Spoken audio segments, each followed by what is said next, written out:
Assalamualaikum warahmatullahi wabarakatuh. Saya Rohani Mahmudah dari kelompok 9 akan menjelaskan sedikit mengenai tentang pengertian hormon.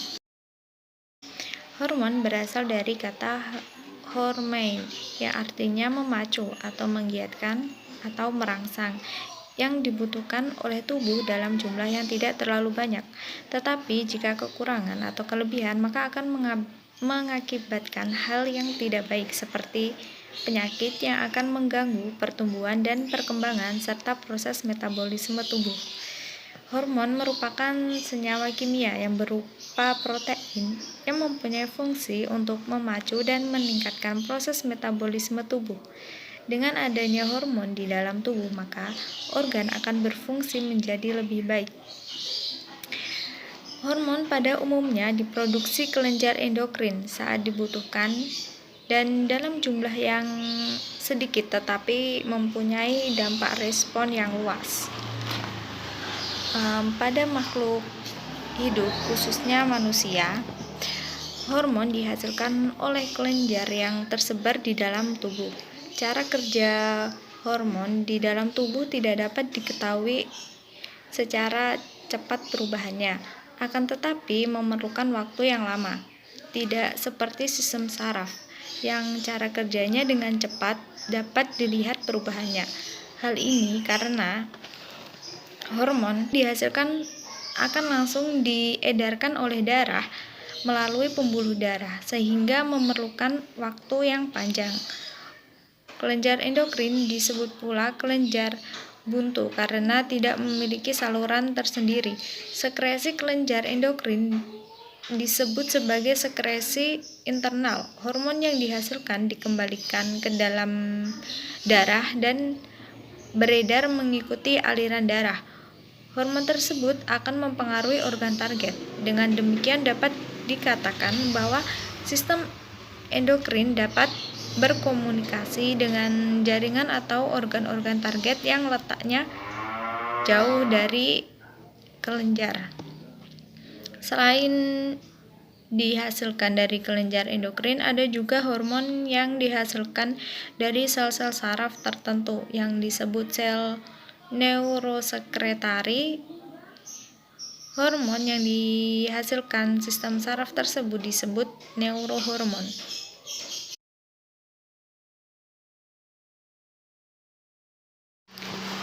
Ciri-ciri hormon yaitu yang pertama, hormon diproduksi dan disekresikan ke dalam darah oleh sel kelenjar endokrin dalam jumlah yang sangat minimum. Yang kedua, diangkat oleh darah menuju ke sel atau jaringan target. Yang ketiga, mengadakan interaksi dengan reseptor khusus yang terdapat di dalam sel target. Yang keempat, yaitu mempunyai pengaruh mengaktifkan enzim khusus. Yang kelima, mempunyai pengaruh tidak hanya terdapat satu sel target, tetapi dapat juga mempengaruhi beberapa sel target yang berlainan. Kemudian fungsi dari hormon yang pertama yaitu mempengaruhi metabolisme glukosa, lemak, dan protein. Yang kedua, mengendalikan tekanan darah. Kemudian yang ketiga, merangsang dalam pembentukan sel darah merah. Yang keempat, mengendalikan dalam perkembangan ciri seksual dan sistem reproduksi. Yang kelima yaitu mengendalikan pembentukan dan pelepasan hormon oleh korteks adrenal. Yang keenam, merangsang pembentukan dan pelepasan dari kelenjar tiroid. Yang ketujuh yaitu mempertahankan homoistatis atau keseimbangan keadaan tubuh dengan lingkungan. Saya akan menjelaskan tentang jenis-jenis hormon. Yang pertama ada hormon derivatif asam amino, yakni hormon-hormon yang disintesiskan dalam beberapa langkah sederhana dari sebuah molekul asam amino. Contohnya adalah epinefrin yang dilepaskan dari medula adrenal dan disintesiskan dari tirosin. Yang kedua, ada peptida dan hormon-hormon protein. Mayoritas hormon ada pada kategori ini. Hormon-hormon peptida merupakan rantai-rantai pendek, sedangkan hormon-hormon protein adalah rantai-rantai panjang. Lalu, yang terakhir ada hormon steroid. Hormon ini memainkan peran penting dalam perkembangan dan perilaku seksual. Hormon yang memiliki cincin steroid bersifat larut dalam lemak. Prekursornya atau zat asalnya berasal dari kolesterol. Contoh hormon steroid adalah hormon-hormon korteks adrenal dan hormon-hormon gonad. Selanjutnya, saya akan menjelaskan tentang mekanisme kerja hormon. Ada beberapa tipe kerja hormon dalam menyampaikan sinyal kepada sel target. Dapat dilihat di tabel. Yang pertama, classical endocrine signaling. Hormon disekresikan ke pembuluh darah dan diangkut oleh darah hingga mencapai sel target. Contoh hormon steroid dan hormon tiroid. Lalu ada neuroendocrine signaling. Neurohormon disekresikan oleh neuron ke pembuluh darah yang selanjutnya ditransport oleh darah atau berdifusi melalui cairan interstitial. Contoh, hipotalamus memproduksi beberapa jenis neurohormon yang menghubungkan sistem saraf dan pituitari. Lalu ada autocrine signaling. Pada pensinyalan autocrine, hormon yang diproduksi bekerja itu mempengaruhi sel yang diproduksinya. Contoh, hormon estrogen, selain ditransport melalui peredaran darah, juga dapat memberi efek lokal pada ovarium, tempat estrogen disekresikan, untuk menstimulasi produksi estrogen tambahan. Selain itu, estrogen juga dapat mempengaruhi sel di sekitarnya melalui pensinyalan paracrine. Lalu, yang terakhir ada paracrine signaling. Pada tipe ini, hormon berdifusi melalui cairan interstitial dan mempengaruhi sel di sekitarnya. Lalu, bagaimana hormon dapat mempengaruhi sel target? Dapat dilihat pada gambar. Hormon steroid dan hormon tiroid kecil larut dalam lemak yang melewati membran plasma dan mengaktifkan atau menekan gen tertentu. Sintesis protein mengakibatkan perubahan yang dikenali sebagai aksi hormon. Langkah-langkahnya yang pertama, molekul hormon melewati membran plasma, lalu hormon bergerak sesuai sitosol. Hormon melewati selubung inti dan berkaitan dengan reseptor di nukleus. Kemudian, reseptor teraktivasi adalah faktor transkripsi yang mengikat dan mengaktifkan atau menekan gen tertentu. Lalu protein spesifik disintesis dan kemudian protein mengubah aktivasi sel. Hormon berkaitan dengan reseptor pada permukaan membran plasma dan melibatkan second messenger sebagai pembawa pesan kedua di dalam sel. Contoh adalah hormon peptida. Dapat dilihat langkah-langkahnya. Yang pertama, hormon peptida mengikat reseptor terkait dengan protein G dalam membran plasma target. Kemudian adenylyl silase mengubah ATP ke cAMP. cAMP menyampaikan sinyal, mengaktifkan protein kinase atau protein lain yang mengarahkan ke respons. Beberapa aktivitas sel diubah. Bismillahirrahmanirrahim, saya Priyanti Nur Aini akan menjelaskan materi selanjutnya yang ada di slide ke-10, yaitu bagian tubuh manusia yang berfungsi untuk menghasilkan hormon. Ada 9 kelenjar endokrin yang dalam tubuh manusia yang berfungsi untuk menghasilkan hormon, yaitu kelenjar pituitari, kelenjar hipotalamus, kelenjar pineal, kelenjar tiroid, kelenjar adrenal, kelenjar pankreas, kelenjar paratiroid, ovarium pada wanita, dan testis pada pria. Yang pertama adalah kelenjar pituitari atau hipofisis. Kelenjar ini terletak di dasar otak dan dijuluki the master of gland karena memegang peranan penting dalam koordinasi kimia tubuh. Kelenjar hipofisis dibagi menjadi 3 bagian lobus, yaitu bagian anterior, bagian tengah, dan posterior. Nah, kelenjar pituitari juga berperan dalam produksi hormon yang bertugas mengatur fungsi hormon dan kelenjar lain seperti kelenjar adrenal, kelenjar tiroid, dan organ reproduksi. Berikut adalah hormon-hormon yang dihasilkan oleh kelenjar pituitari. 1. Hormon prolaktin. 2. Hormon thyroid stimulating hormone. 3. Hormon pertumbuhan. 4. Hormon FSH. 5. Hormon enkefalin dan endorfin. 6. Hormon perangsang beta melanosit. Dan selanjutnya adalah hormon ACTH. Yang kedua adalah hipotalamus. Letak hipotalamus berada di otak depan dan memiliki fungsi penting dalam pengaturan homeostatis. Hipotalamus ini memproduksi neurohormon dengan sel-sel saraf khusus yang dimilikinya. Neurohormon memiliki fungsi yaitu sebagai pencetus dan penghambat, dan ada pula yang bukan pencetus dan penghambat. Hormon yang berperan sebagai faktor pencetus akan dihasilkan dan dibawa melalui pembuluh darah porta hipotalamohipofisis menuju hipofisis.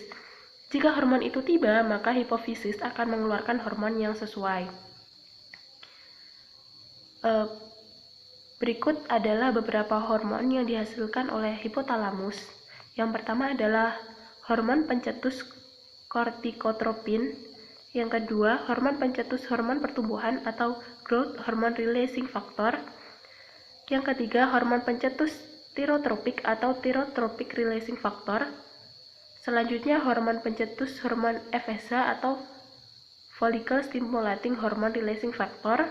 Selanjutnya, hormon pencetus hormon LH atau luteinizing hormone releasing factor. Neurohormon ini bekerja sebagai faktor penghambat, misalnya prolactin inhibiting factor yang berfungsi untuk menghambat pengeluaran prolaktin, dan hipotalamus yang menghasilkan hormon yang bukan faktor pencetus. Gunanya dari hormon ini adalah diangkut oleh sel-sel neurosekresi ke dalam hipofisis bagian belakang. Hormon-hormon tersebut adalah vasopresin, gunanya untuk mempengaruhi pengeluaran cairan yaitu urin, dan oksitosin yaitu berpengaruh dalam kontraksi uterus. Yang ketiga, kelenjar pineal. Kelenjar ini menghasilkan hormon yang bernama melatonin. Konsentrasi melatonin dalam darah naik turun sesuai siklus diurnal. Pineal ini terletak di otak tengah. Kadar melatonin dalam darah pada siang hari hanya sedikit dan kadar paling banyak pada malam hari sehingga membuat kita mengantuk. Melatonin juga berpengaruh dalam pola tidur, selera makan, dan suhu tubuh. Yang keempat, kelenjar tiroid. Sekresi dari kelenjar tiroid diatur oleh sebuah hormon dari lobus anterior kelenjar hipofisis yaitu hormon tirotropik. Kelenjar tiroid atau kelenjar gondok terdiri dari dua lobus yang terletak di sebelah kanan dan kiri trakea. Kelenjar tiroid menghasilkan hormon tiroksin yang berfungsi untuk mengatur penggunaan oksigen dan karbon dioksida, dan juga mempengaruhi perkembangan tubuh dan mental, serta mempengaruhi atau mengatur reaksi metabolisme karbohidrat. Yang kelima adalah kelenjar adrenal atau suprarenal atau anak ginjal.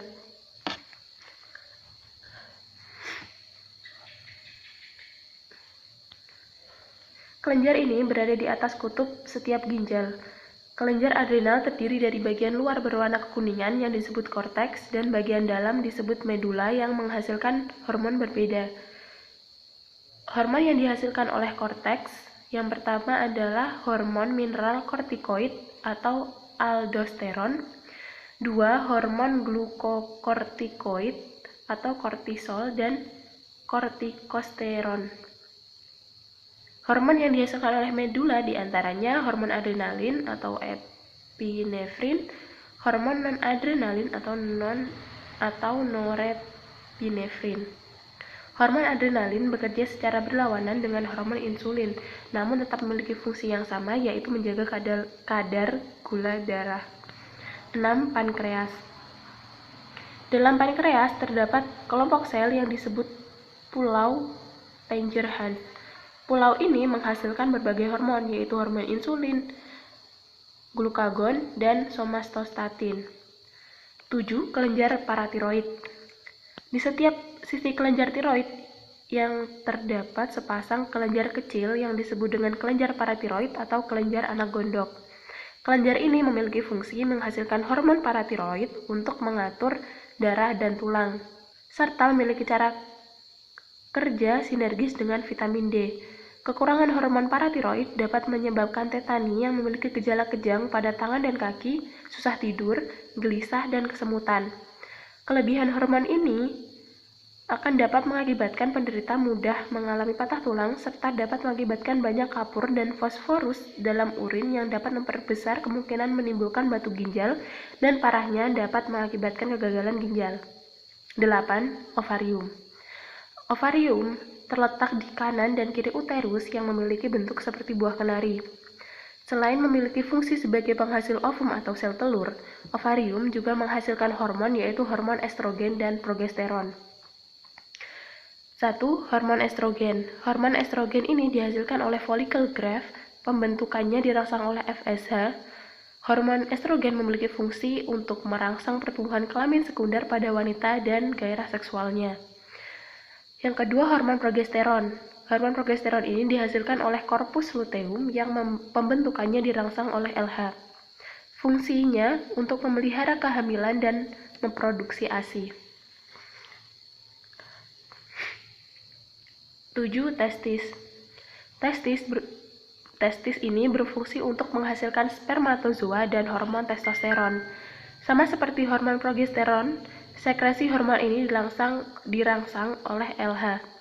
Sekresi hormon testosteron akan bertambah saat pubertas, dan hormon ini sangat berpengaruh terhadap perkembangan ciri-ciri kelamin sekunder pada pria dan juga perilaku seksualnya. Hormon testosteron dihasilkan dalam kelenjar endokrin, kemudian disebar melalui darah ke seluruh tubuh. Hormon ini memiliki efek androgenik dan merupakan hormon anabolik yang mendukung pertumbuhan otot selama masa kanak-kanak dan awal masa dewasa. Hormon testosteron berperan meningkatkan sintesis protein yang sangat berperan dalam pertumbuhan otot. Akibat dari kekurangan kadar testosteron dalam tubuh adalah cepat tua, seperti penurunan massa otot, pengeroposan tulang, penurunan kemampuan seksual, dan dapat memicu berbagai penyakit untuk menyerang.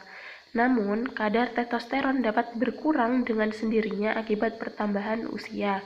Selain itu, lemak memiliki peran untuk mengurangi kadar produksi testosteron. Hal ini terjadi karena lemak mengandung hormon estrogen yang dimana merupakan hormon yang memunculkan sifat sekunder pada wanita. Dan selain itu, lemak juga mengandung hormon kortisol yang berperan dalam penuaan dini. Gabungan dari dua hormon tersebut dapat menurunkan produksi hormon testosteron ke level yang sangat mengkhawatirkan. Materi selanjutnya adalah beberapa hormon yang bekerja dalam tubuh. Nah, dalam tubuh ini ada sekitar 21 hormon yang bekerja. Berikut adalah hormon-hormon yang bekerja dalam tubuh serta fungsinya. Yang pertama, antidiuretik hormon (ADH). Antidiuretik hormon ini berfungsi untuk meningkatkan absorpsi air dari tubulus ginjal dan meningkatkan tekanan darah. 2. Oksitosin. Fungsi dari oksitosin yaitu untuk merangsang kontraksi uterus dan pengeluaran air susu. 3. Growth hormone. Gunanya dari hormon ini yaitu merangsang pertumbuhan tulang dan otot, meningkatkan sintesis protein, mobilisasi lemak, dan menurunkan metabolisme karbohidrat. 4. Prolaktin. Fungsi dari prolaktin untuk meningkatkan perkembangan payudara selama kehamilan dan produksi air susu setelah kelahiran. 5. Thyroid stimulating hormone. Gunanya yaitu untuk merangsang produksi dan sekresi hormon tiroid. 6. Adenocorticotropic hormone. Gunanya hormon ini yaitu merangsang sekresi dan produksi hormon steroid dan korteks adrenal. 7. Luteinizing hormone. Gunanya yaitu untuk merangsang pertumbuhan korpus luteum, ovulasi, produksi estrogen dan progesteron pada wanita, dan merangsang sekresi testosteron serta perkembangan jaringan interstisial pada pria. 8. Follicle stimulating hormone. Gunanya untuk merangsang pertumbuhan folikel telur dan ovulasi pada wanita dan merangsang produksi sperma pada pria. 9. Melatocyte stimulating hormone. Gunanya yaitu dia bersama dengan ECTH terlibat dalam pembentukan kulit. 10. Tiroksin, T4, dan triiodothyronin atau T3. Gunanya untuk meningkatkan laju metabolisme, sensitivitas kardiovaskuler terhadap aktivasi saraf simpatik, dan mempengaruhi kematangan homeostatis otot skelet. 11. Kalsitonin. Gunanya untuk menurunkan konsentrasi Ca dan fosfat. 12. Hormon paratiroid. Gunanya untuk meningkatkan konsentrasi Ca dalam darah, menurunkan kadar fosfat darah, bekerja mempengaruhi tulang, usus, ginjal, dan sel-sel lainnya. 13. Hormon adrenalin atau epinefrin. Gunanya untuk meningkatkan kecepatan denyut jantung dan tekanan darah, mengatur diameter arteriol, merangsang kontraksi otot polos, dan meningkatkan konsentrasi gula darah. 14. Noradrenalin atau norepinefrin. Gunanya untuk menyebabkan konstriksi arteriol dan meningkatkan laju metabolisme. 15. Glukokortikoid atau kortison dan kortikosteron. Berfungsi untuk mempengaruhi proses metabolisme, mengatur konsentrasi gula darah, antiinflamasi, mempengaruhi proses pertumbuhan, dan menurunkan pengaruh stres. 16. Insulin. Gunanya hormon ini untuk menurunkan gula darah, meningkatkan simpanan glikogen, mempengaruhi otot, hati, dan jaringan adiposa. 17. Glukagon. Guna dari glukagon yaitu untuk meningkatkan kadar gula darah. 18. Estrogen. Fungsi dari estrogen yaitu mempengaruhi perkembangan organ seks dan ciri-ciri kelamin wanita, merangsang perkembangan folikel telur, mempengaruhi siklus menstruasi, merangsang pineal dinding uterus, dan memelihara kehamilan. 19. Progesteron. Gunanya dari progesteron ini mempengaruhi siklus menstruasi, merangsang pinealan dinding uterus, dan memelihara kehamilan. 20. Human chorionic gonadotropin. Gunanya untuk memelihara kehamilan. Yang ke-21. Testosteron. Berfungsi untuk mempengaruhi perkembangan organ seks dan ciri kelamin pria serta pembentukan sperma. Terima kasih. Sekian presentasi dari kelompok kami. Kalau ada kurang lebihnya kami mohon maaf. Saya akhiri. Wassalamualaikum warahmatullahi wabarakatuh.